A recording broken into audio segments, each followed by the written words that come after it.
নমস্কার, আমি রুম্পার হেসেলে তোমাদের সকলকে জানাই স্বাগত। আমি আবার চলে এলাম নতুন একটি ইউনিক রেসিপি নিয়ে।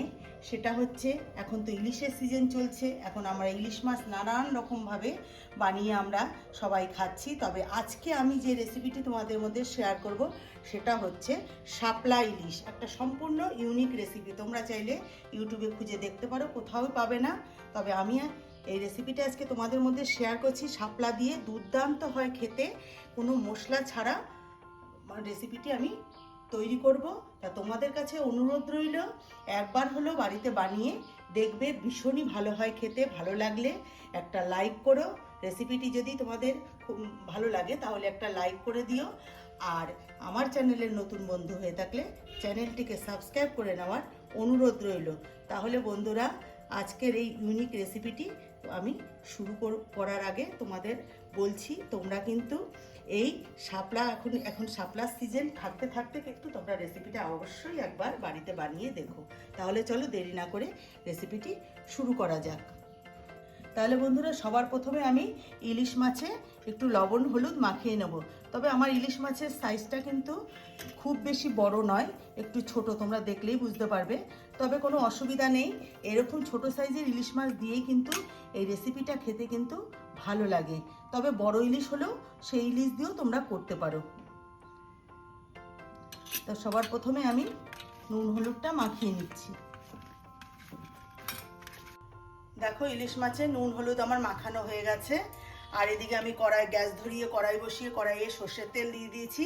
আমি মাছগুলোকে একটু হালকা এপিট ওপিট করে ভেজে নেব, কড়া করে ভাজবো না, একদম হালকাভাবে ভাজবো।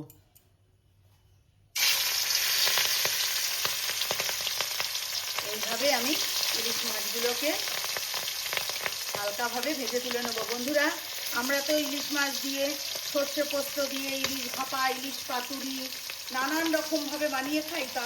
তবে এইভাবে শাপলা দিয়ে একবার ইলিশ মাছ বানিয়ে খেয়ে দেখো, ভীষণই ভালো লাগে খেতে। এইভাবে সমস্ত মাছগুলোকেই আমি হালকাভাবে ভেজে তুলে নিচ্ছি। দেখো, ইলিশ মাছ আমি ভেজে তুলে নিয়েছি, স্রেফ কাঁচা গন্ধটা চলে যাওয়া অবধি একটু এপিট ওপিট করে ভেজে নিয়েছি। তা হয়ে গেছে আমার ভাজা, আমি তুলে নিয়েছি। এবার কড়াইতে ওই তেলের মধ্যেই আমি এবার দিয়ে দেবো ফোড়ন। ফোড়নে দেখো আমি কি দিচ্ছি, কালো জিরে আর সর্ষে। এটা আমি 2 সেকেন্ড একটু ভেজে নেব।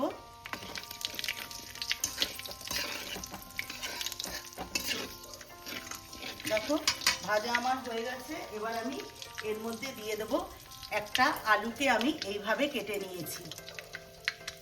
এই আলুটা এবার আমি তেলের মধ্যে দিয়ে দিচ্ছি। আলুটা দিয়ে দিলাম। এবার আমি এর মধ্যে দিয়ে দেবো সামান্য একটু হলুদ গুঁড়ো, নাহলে তেলটা গায়ে ছিটে আসবে। এবার আমি দিয়ে দিচ্ছি কেটে রাখা কাঁচা লঙ্কা। তেলের পরে দিলে গন্ধটা খুবই সুন্দর আসে, কাঁচা লঙ্কার যে একটা গন্ধ তেলের পরে দিলে পরে এই দুটো মাছটা কিন্তু ভীষণই ভালো লাগে। এইবার আমি এর মধ্যে একটু লবণ দিয়ে দেবো। আমরা তো নানান রকমভাবে খাই ইলিশ, এইভাবে একবার শাপলা দিয়ে খেয়ে দেখতে পারো, দুর্দান্ত লাগে কিন্তু খেতে। এবার আমি আলুটাকে একটু ভেজে নেব। দেখো, আলুটা কিন্তু আমার ভাজা হয়ে গেছে, আমি কিন্তু উঠিয়ে নেব না। এবার আমি আজকের রেসিপির মেন উপকরণ সেটা আমি এবার এর মধ্যে দেবো। সেটা হচ্ছে, দেখো, শাপলা। শাপলাটাকে দেখো আমি এই রকমভাবে বড় বড় করে কেটে নিয়েছি। একটু মোটা শাপলা হলে আরও ভালো হতো, তবে এখন মোটা শাপলা আমি পাইনি, তাই এই সরু শাপলা দিয়েই করছি। তা এবার আমি এর মধ্যে দিয়ে দেবো শাপলাটা। বন্ধুরা, তোমরা হয়তো ভাবতে পারো শাপলা দিয়ে ইলিশ, হ্যাঁ বন্ধুরা, ভীষণই ভালো লাগে। আর ইলিশ মাছ কিন্তু সাধারণত যত হালকাভাবে রান্না করা যায় ততই কিন্তু ইলিশ মাছের স্বাদটা বেরিয়ে আসে। আমরা হয়তো মুখের স্বাদের জন্য নানান রকম মশলাপাতি দিয়ে নানান রকম রেসিপি বানিয়ে খাই, তবে এইভাবে হালকাভাবে ইলিশ মাছ রান্না করলে তার স্বাদটাই কিন্তু আলাদা হয়। এখন আমি এর মধ্যে দিয়ে দেবো পরিমাণ মতন হলুদ গুঁড়ো। এর মধ্যে আর কোনো রকম মশলা পড়বে না। এবার আমি দেব লবণ। দিয়ে এবার সব কিছুর সাথে আমি ভালো করে সাঁতলিয়ে নেব বা ভেজে নেব। দেখো বন্ধুরা, শাপলা আলু আমার ভালো করে সাঁতলানো হয়ে গেছে মশলার সাথে। এবার আমি এর মধ্যে দিয়ে দেবো আগে থেকে ফুটিয়ে রাখা গরম জল। যেরকমভাবে আমরা বেগুন দিয়ে ইলিশ মাছ রান্না করি, এখানে বেগুনের পরিবর্তে আমি শাপলা দিয়ে করছি। আর এখানে আমি একটু ফোড়নে মানে কালো জিরের সাথে একটু সর্ষে দিয়েছি। এটাই, এইভাবে রান্না করে দেখো, ভীষণই ভালো লাগে খেতে। আর একটু জল লাগবে আমার, আর একটু জল দেবো।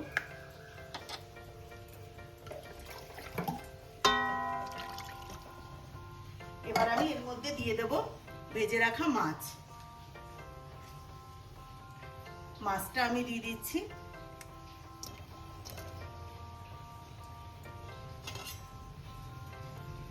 এবার আমি ঢাকনা দিয়ে ঢেকে কিছুক্ষণ রান্নাটা আমি করে নেবো। তবে বেশিক্ষণ সময় লাগবে না, জল আমি আগে থেকে ফুটিয়ে নিয়েছি। আর আলুও সেদ্ধ হয়ে গেছে, শাপলাও সেদ্ধ হয়ে গেছে। শাপলা বেশিক্ষণ লাগে না সেদ্ধ হতে। আর শাপলার যে গুণাগুণ আমরা কিন্তু সবাই জানি, শাপলার মধ্যে প্রচুর পরিমাণে আয়রন থাকে। দেখো ঢাকনাটা আমি উঠিয়ে নিচ্ছি। দেখো ইলিশ শাপলা কিন্তু আমার একদম রেডি। আমি ওপর থেকে দুটো পাকা কাঁচা লঙ্কা দিয়ে দিলাম। এবার আমি গ্যাসটাকে বন্ধ করে দেবো। বন্ধ করে নিয়ে নামিয়ে তোমাদের দেখাচ্ছি। তবে বন্ধুরা, একবার হলেও কিন্তু এটা বাড়িতে বানিও। শাপলার গুণাগুণ তো আমরা সবাই জানি।